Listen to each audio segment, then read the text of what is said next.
Here we go. Welcome to the world of the prep room. If you look at the picture on the left, there are all sorts of items that a contestant will find in an extemporaneous speaking preparation room, whether that's a timer or maybe a squad mascot or prep books. But the most important thing that you will find in a UIL extemporaneous speaking prep room is you. I'm Dwight Mitchler, UIL State Meet Prep Room Contest Director. My name is Darin, and I am one of the prep room monitors at the UIL Extemporaneous Speaking State Meet. What is a prep room? This room is a location where you draw a topic and prepare your speech for extemporaneous, informative, and persuasive speaking. It's sometimes referred to as the draw. Students and contestants draw 5 topics and choose one for their speech. Contestants draw at 10-minute intervals. At first, speakers draw at the same time. The first speaker draws at the same time. Second speakers draw at 10-minute intervals, and the third speaker will draw 10 minutes later. All contestants have 30 minutes to prepare. When you're in the prep room, you'll typically have a prep room director and hopefully some monitors to go along with that. Dwight is our current prep room director at the state meet, and he is responsible for helping to control the environment for you guys as speakers. He helps to manage the time and informs you when to draw your topics and when to leave the room at the appropriate times. If you have monitors in your room like I do at the state meet, we circulate around the room in order to make sure that everyone is following the rules to keep the contest equitable and ethical. And together, we are upholding all of the contest rules as established in the Constitution and contest rules of the UIL. Now that we've looked at the basic idea of what the prep room is and what your prep room directors and monitors will do, we have some tips for you on how to make your experience one that is one to remember. First and foremost, always respect your fellow contestants. Always maintain a quiet and proper behavior throughout the entire preparation time period. This expectation requires and includes time from the beginning of the draw throughout the time of the last speaker till they have left the room and deliver the final speech. After the contest is over, contestants make sure that the area is clean after the contest is over and the area is cleaned up. We've had many instances at the state meet where that has not happened. It's gotten a whole lot better in the last few years. Not only is respect of your contestants and the adults who are involved in the contest important, but so too is how you actually draw your topics. When your speaker number is called, you'll go to the front of the room where some tables are set up, and you'll pick 5 topic slips from the appropriate envelope. After looking at all 5 of them, you'll choose one of them in order to speak upon it. Be sure that you record that topic for the contest manager on the appropriate form at the draw table. The other 4 topic slips will need to be returned to the envelope in a neat fashion, making sure that you are not folding them over and making them more difficult for the next speakers to draw. Along the way, you'll be held responsible for making sure that you allocate enough time for the drawing of your topic, the preparing of your speech, and then the practicing of your speech within that 30-minute time allotment. A contest official will be up at the front of the room and will call contestants to draw the topics at those 10-minute intervals. Each contestant will have 30 minutes in that preparation time. Be aware that the clock is a running clock, and it will begin when the topic is drawn and when you're called forward for the draws. When it is time for that contestant to report to the speaker's room, the time will be announced. And be sure to take your official topic to the contest room with you. The only material that you're allowed to take is the topic slip and a 3x5 index card. Many contest directors and prep room managers and monitors will use this particular announcement guide in order to help keep you on track with your speaker order and the time allotments that you have. This is usually in the extemporaneous speaking handbook, so that if you are an adult who's helping to run the contest, you can actually obtain this particular document there to help you out. We are hoping that this document will also make it into contest director packets for each contest, whether that's an invitational meet, a district meet, all the way through the state meet. In a very organized fashion, the prep room director will call up speakers at the 10-minute intervals and will also give you a 5-minute interval response in order to let you know exactly where you are in that prep room time limit. You may leave the prep room to go to the restroom as long as you have not drawn your topic. Do not leave after your topic has been drawn. You may not go to the restroom on the way to your speaking room. You may not have contact with your coach or any members of your squad outside the prep room after you are on your way to speak. You can understand the reason for that. You be sure to take your official topic with you to the contest room. As I mentioned earlier, the only items you may take is the official topic slip and a 3x5 note card, index card. Be sure that you've written down the speaker room on your note card or on the topic slip.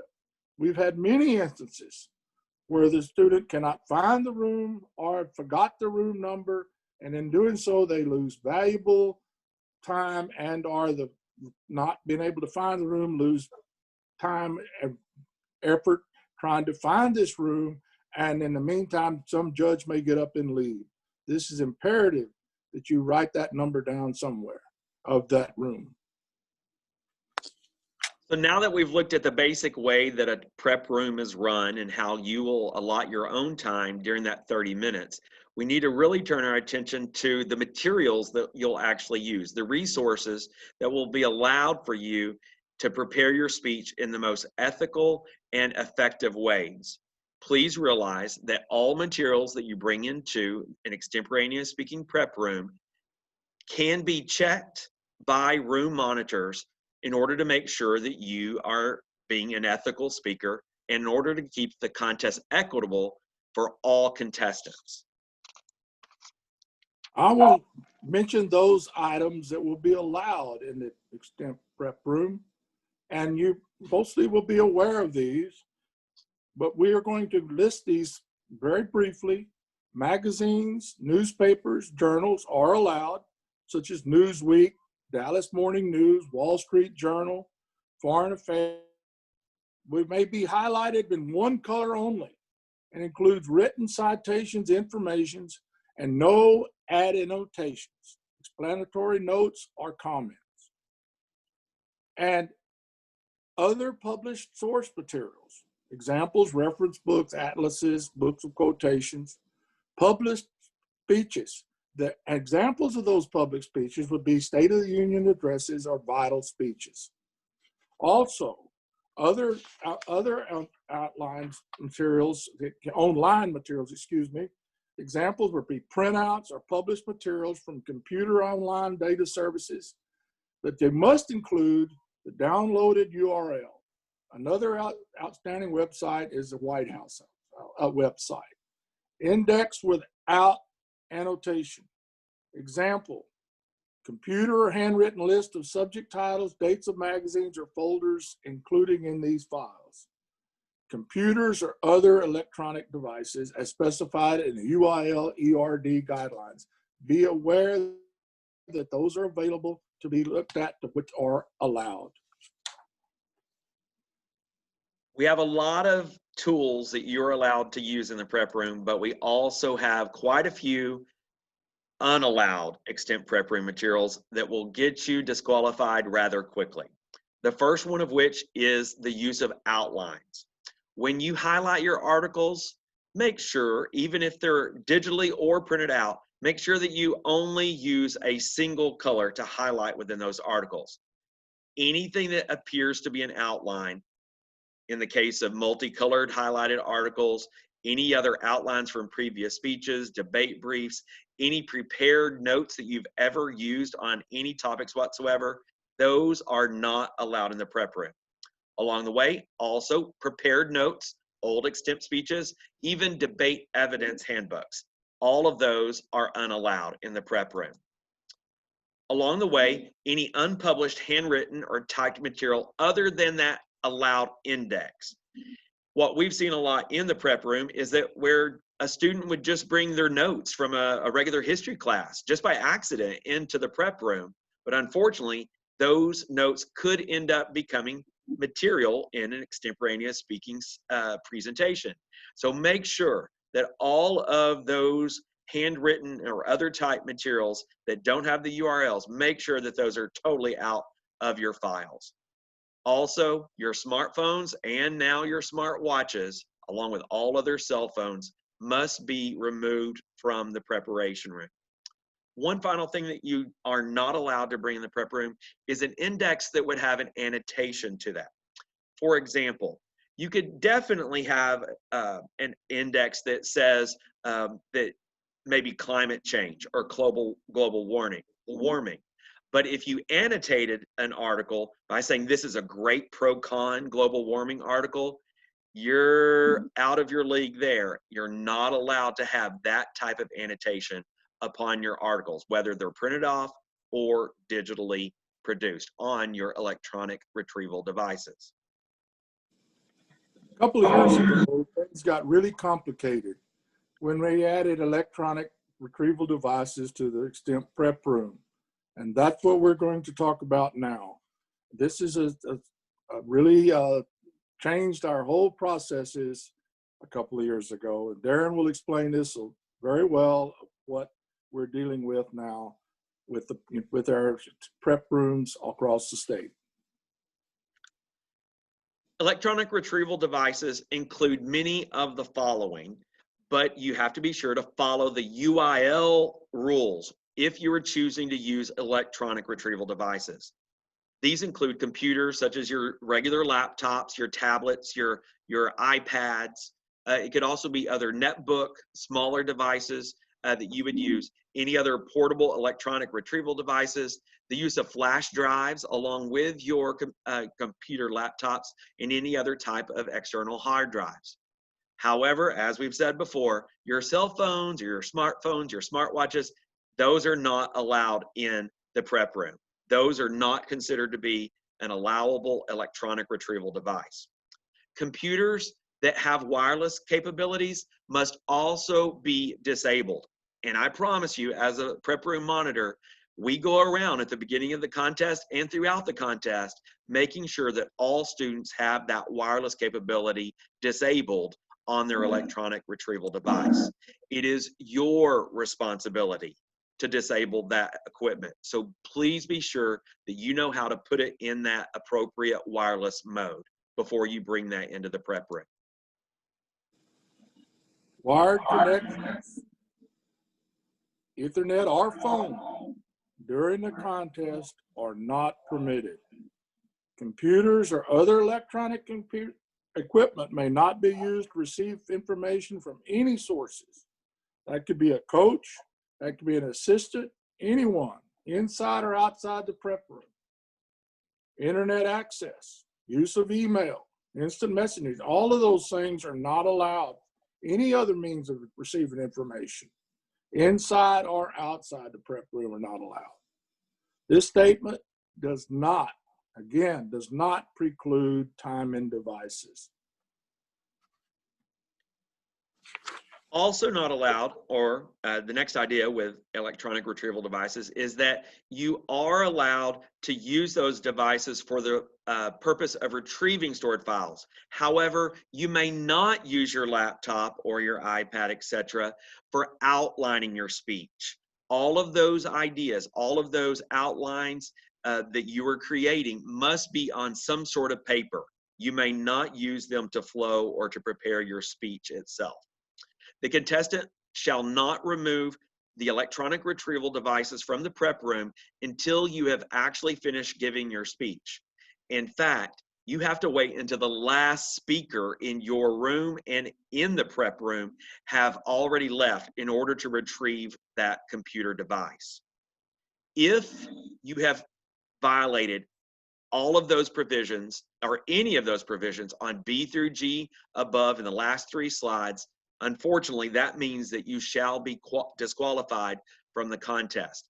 The contest director is empowered with making that final decision concerning all cases of disqualification.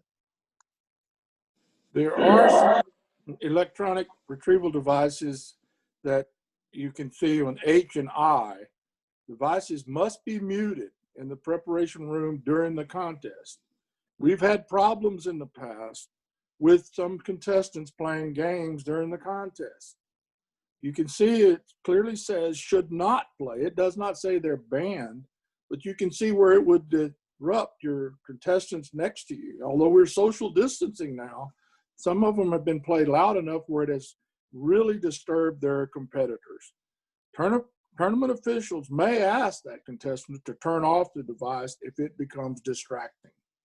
Contestants from the same school, this is very important because we know how some of the smaller schools do have to share computers, that they may do so during this preparation. However, they are not allowed to converse or talk with each other during this contest, as obviously that would be disturbing to the other contestants. So far, we've looked at all the different aspects of the prep room. We've looked at how it works, how to draw your topics, how to keep the time, how long you have.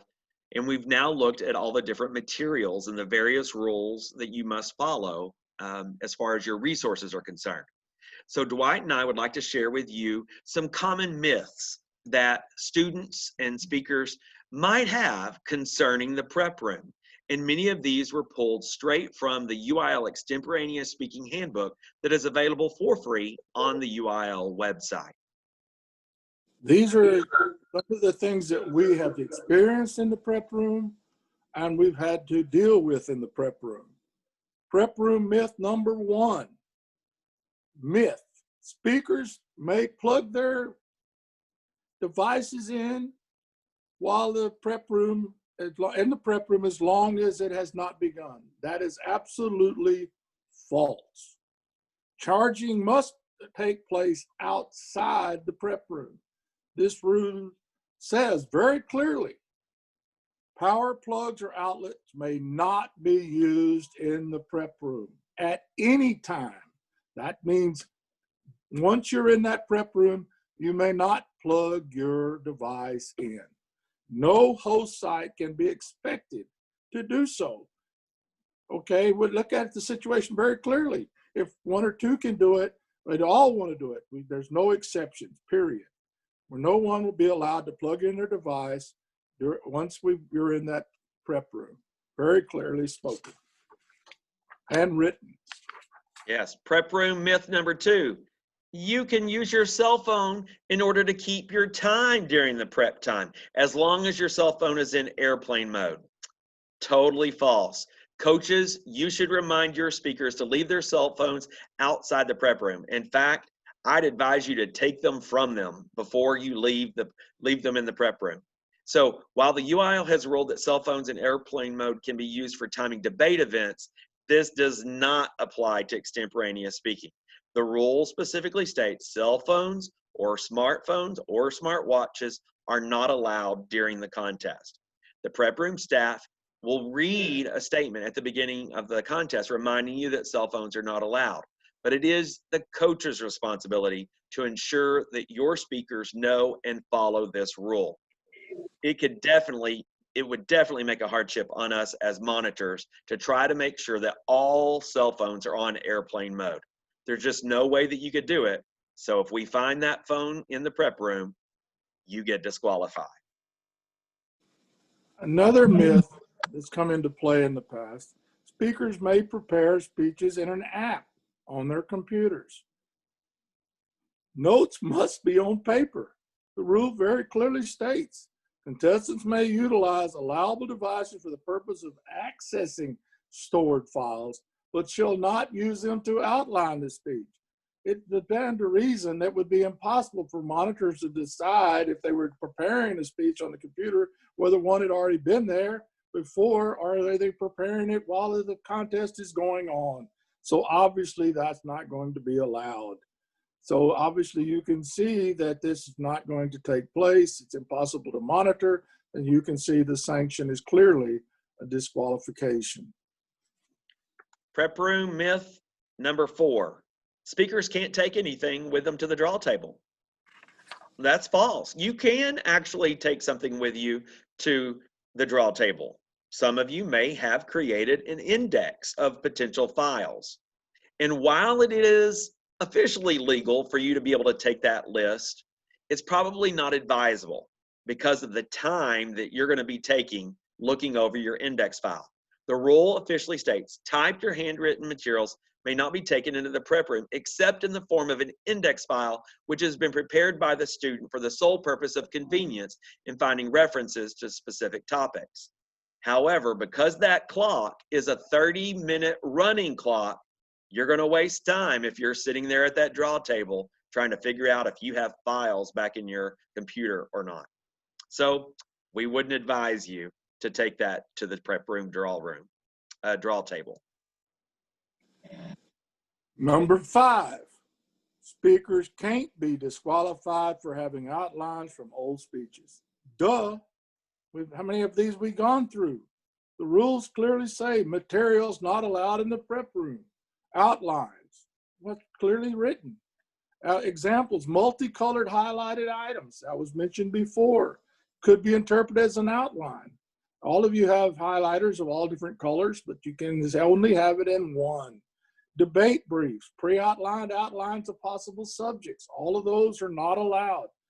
Typed or handwritten materials may not be taken into the prep room except in the case of an index file, which Darin just mentioned, that you actually can take up, not advisable, which has been prepared for the student for the sole purpose of the convenience for specific topics.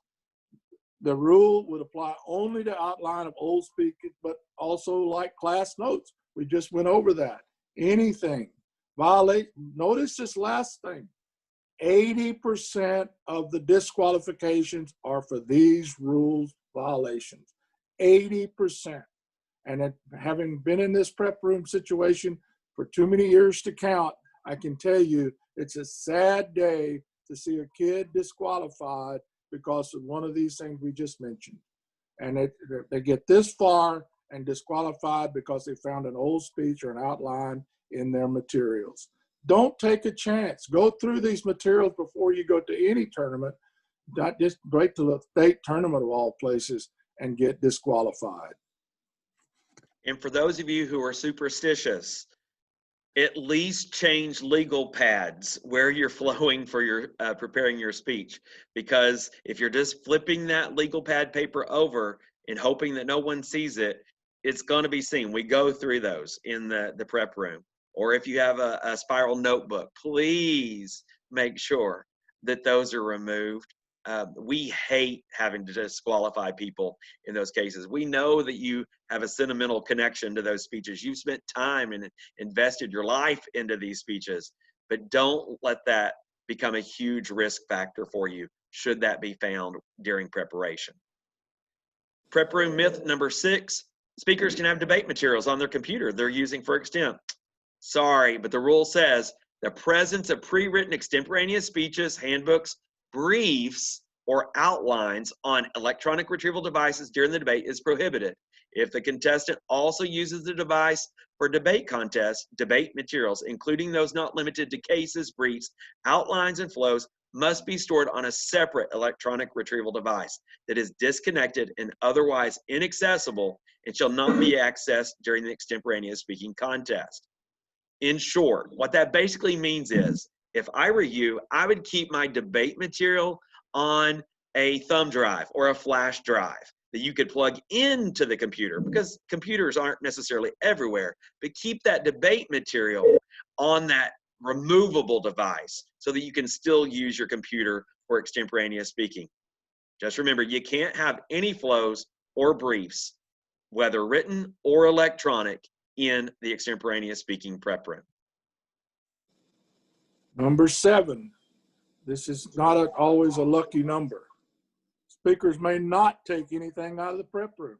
How many times we have to repeat this? What you should take is your topic slip with your room number on it, preferably. What you can take is one 3x5 index card. What you cannot take, computers, phones, legal pads, any other paper that you might have written the speech on. No talking, and this is, we've added to this, anyone on the way to the contest room, not just a coach or teammate squad, but to anyone from the time you leave the prep room to the time you walk in to give your speech in the room you're assigned. They can retrieve, you can come back and retrieve your prep room, or your belongings in the prep room after the last speaker has left the room. The final prep room myth is that speakers are excused if they do not go directly to their room when their speaker number is called. Let's just look at a couple of scenarios. Let's just say that maybe you didn't hear your number called, and so you chose not to go to give your speech in your speaking room. Doesn't this create an unfair advantage because you're getting more prep time? I would dare say yes. So you're not excused if you don't hear your number called. At the state meet, at least, we are incredibly loud in making sure which speaker should go speak and which speaker should come draw at that time period. And we don't want you to throw off the whole tournament schedule simply because you didn't hear. Another situation would be is if the speaker doesn't go directly to their room.